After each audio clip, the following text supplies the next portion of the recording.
आज हम वीडियो लेके आए हैं पर्सोनिफिकेशन की। किसकी?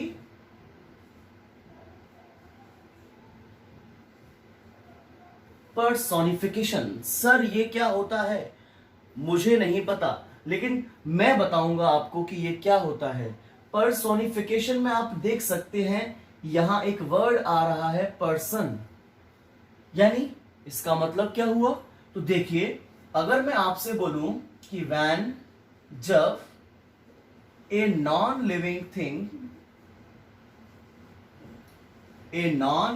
थिंग, जब एक निर्जीव वस्तु acts,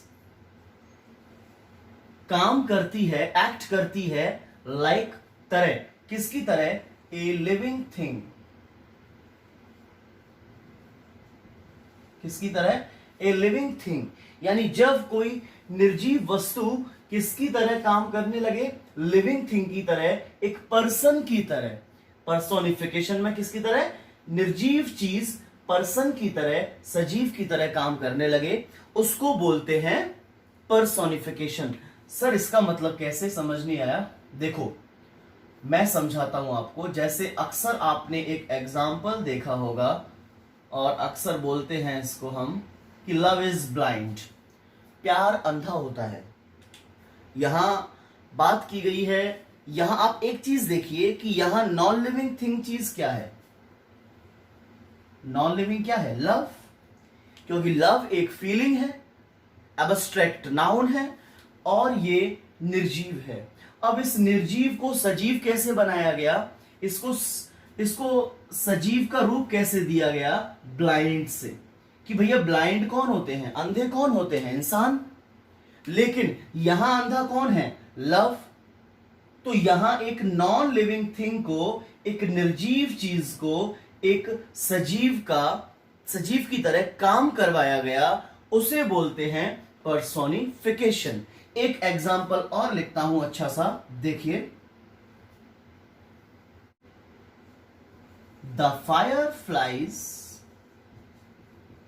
The fireflies danced as the moon smiled down upon them। ये आपके सामने एक सेंटेंस लिखा हुआ है। आपको अगर कभी भी पर्सोनिफिकेशन देखना हो तो आप ये देखिए कि उस सेंटेंस में नॉन लिविंग थिंग चीज क्या है। तो यहां देखिए नॉन लिविंग थिंग चीज क्या है। हम शुरू से स्टार्ट करते हैं। तो देखिए, फायरफ्लाइज ये एक नॉन लिविंग थिंग है। डांस्ड ये एक वर्ब है। एज द मून, मून क्या है? एक नॉन लिविंग थिंग है। और स्माइल्ड क्या है? स्माइल्ड भी वर्ब है। उसके बाद कोई नॉन लिविंग थिंग चीज नहीं मिली। अब देखिए, ये जो नॉन लिविंग थिंग है, फायरफ्लाइज या मून, इनको पर्सनिफिकेशन हम कैसे बोलेंगे? क्योंकि ये नॉन लिविंग थिंग है, और नॉन लिविंग थिंग एक्ट करे किसकी तरह? लिविंग की तरह। तो भाई बताओ, स्माइल कौन करता है? डांस कौन करता है? स्माइल कौन करता है? इंसान करते हैं, पर्सन करते हैं, सजीव करते हैं। और यहां कौन कर रहा है? द मून, चंद्रमा। तो आप देख सकते हैं कि इस सेंटेंस में फायरफ्लाइज फर्स्ट और द मून सेकंड, इन दोनों का काम किस तरह है? पर्सनिफिकेशन की तरह है। तो आपने इन दोनों एग्जाम्पल्स को देखा। अब आपके सामने में कई सारे एग्जाम्पल्स लिखता हूं, हम उनको धीरे धीरे डिस्कस करेंगे। देखिए, तो देखिए ये एग्जांपल्स आपके सामने लेके आए हैं। फर्स्ट एग्जांपल है, anxiety is sitting on her face. जो चिंताएं हैं वो उसके चेहरे पर बैठी हुई है। तो सबसे पहले आपको कभी भी पर्सनिफिकेशन देखना हो तो आप उस एग्जांपल में नॉन लिविंग थिंग को फाइंड करो। तो यहां नॉन लिविंग थिंग क्या है? एंजाइटी, चिंता, ये निर्जीव है। इज सिटिंग, बैठी है, ये वर्ब हो गई जो इसके लिए काम कर रही है। ऑन हर फेस, ये भी नॉन लिविंग है, चेहरा, ये भी निर्जीव है। अब देखिए, एंजाइटी बैठी है उसके चेहरे पर। तो बैठने का काम किसका है? बैठने का काम आपका है, बैठने का काम मेरा है, लोगों का है, पर्सन का है, ह्यूमन का है। तो बैठने का काम ह्यूमन का है, लेकिन यहां किससे करवाया जा रहा है? एंजाइटी, चिंता से। तो एंजाइटी किसकी तरह काम कर रही है? पर्सनिफिकेशन की तरह। क्या फेस? नहीं, फेस से ऐसा कोई काम नहीं करवाया जा रहा। तो फेस यहां सही है, लेकिन यहां अगर पूछा जाए इस सेंटेंस में कि कौन सा वर्ड पर्सनिफिकेशन है, तो एंजाइटी वर्ड पर्सोनिफिकेशन की तरह काम कर रही है। सेकंड एग्जांपल देखिए, the leaves danced in the autumn wind. जो पत्तियां हैं वो पतझड़ की हवाओं में डांस करती थी, नाचती थी। तो अब एक चीज देखिए, लीव्स क्या है? निर्जीव, नॉन लिविंग, और यहां विंड भी नॉन लिविंग है। लेकिन इन पत्तियों से काम करवाया जा रहा है ह्यूमन का, पर्सन का, कि भैया पत्तियां क्या करती थी? डांस करती थी। इसलिए लीव्स को यहां पर्सोनिफिकेशन की तरह लिखा गया है, और विंड का यहां ऐसा कोई काम नहीं बताया गया। तो इस सेंटेंस में भी लीव्स पर्सोनिफिकेशन की तरह काम कर रहा है। अगला वर्ड देखिए, the lightning लेस्ड out with anger. जो बिजली है वो गुस्से के साथ दिखाई दी, मतलब जैसे कि वो गुस्सा कर रही हो। तो एक चीज देखिए, नॉन लिविंग थिंग चीज क्या है? लाइटनिंग, ये वर्ब है। एंगर एक फीलिंग है, गुस्सा स्वभाव है लोगों का, पर्सन का। तो बिजली को, जो बिजली कड़कती है, उस बिजली को यहां किससे एक्ट करवाया जा रहा है? इंसान से, पर्सन से। गुस्सा, एंगर कौन करता है? Human, person. लेकिन यहां कौन कर रहा है? बिजली। तो जब निर्जीव वस्तु, जब कोई निर्जीव चीज किसकी तरह एक्ट करे? सजीव की तरह, तो उसको बोलते हैं पर्सोनिफिकेशन। तो यहां एंजाइटी निर्जीव बैठने का काम कर रही थी, जो पर्सन का है। पत्तियां नाच रही थी, जो कि लोग करते हैं। बिजली गुस्से के साथ दिखाई दी, गुस्सा पर्सन करते हैं।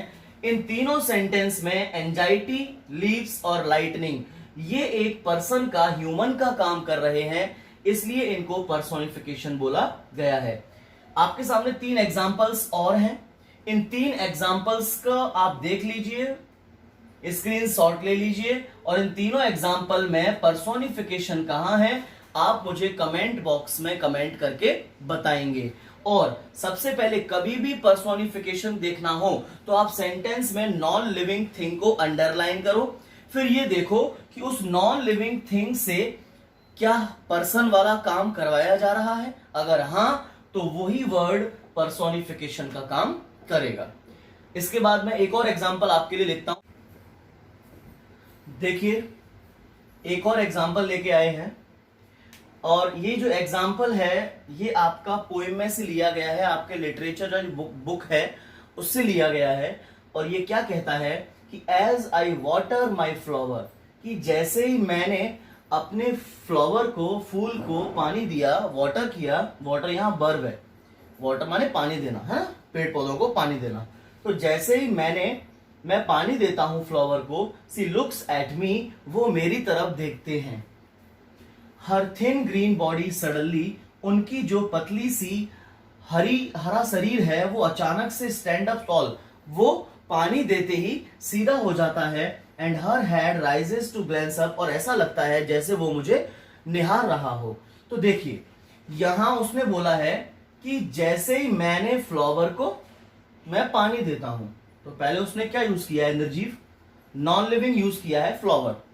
अब उसने आगे बोला है कि जैसे ही मैं फ्लावर को पानी देता हूं, शी लुक्स एट मी, वह मेरी तरफ देखता है। कौन देखती है? फ्लावर। फ्लावर को यहां क्या बोला गया है? शी। तो आप देख सकते हैं नॉन लिविंग थिंग को लिविंग की तरह एक्ट करवाया जा रहा है। समझ में आ रहा है? नॉन लिविंग थिंग को लिविंग की तरह एक्ट करवाया जा रहा है, शी बोला गया है। इसलिए यहां जो फ्लावर है वो फ्लावर किसकी तरह काम कर रहा है? पर्सोनिफिकेशन की तरह। आगे देखिए, उस फ्लावर को क्या बोला गया है? हर। आगे देखिए, लास्ट लाइन में क्या बोला गया है? हर। तो इस फ्लावर को एक शी या उसका पजेसिव केस हर की तरह बोला गया है। यहां फ्लावर एक पर्सोनिफिकेशन की तरह काम कर रहा है। आई थिंक आपको क्लियर हो गया होगा। अगर आपको इसके और एग्जांपल्स चाहिए तो आप कमेंट बॉक्स में मुझसे मांग सकते हैं, मैं आपको एग्जांपल्स प्रोवाइड करूंगा। और इससे पहले हमने 2 वीडियो डिस्कस की थी होमोफोन्स और एलिट्रेशन की।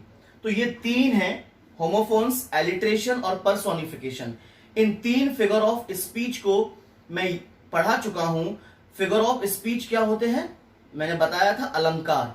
जैसे एक स्त्री अपने शोभा बढ़ाने के लिए आभूषण पहनती है, ऐसे ही कविताएं या काव्य को शोभा बढ़ाने के लिए यूज किया जाता है फिगर ऑफ स्पीच का, अलंकार का। तो वही यहां किया जा रहा है। पोएम का एक साउंड अच्छा करने के लिए, अच्छा साउंड देने के लिए यहां यूज किया गया है किसका? पर्सोनिफिकेशन का। इससे पहले वाली 2 वीडियो को मैं डिस्क्रिप्शन बॉक्स में लिंक डाल दूंगा, आप वहां से दोनों की वीडियोस देख सकते हैं। धन्यवाद।